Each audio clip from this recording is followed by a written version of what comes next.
Hello అండి. Welcome back to my channel.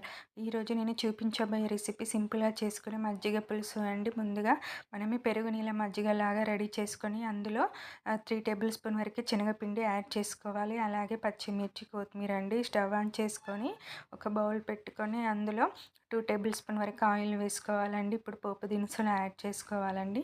మనకి ఇంట్లో వెజిటేబుల్స్ ఏమీ లేనప్పుడు ఇలా సింపుల్‌గా మజ్జిగ పులుసు చేసుకొని టేస్ట్ చేయండి. వేడన్నంలోకి చాలా బావుంటుందండి. ఇప్పుడు పచ్చిమిర్చి కూడా యాడ్ చేసుకొని ఫ్రై చేసుకోవాలి.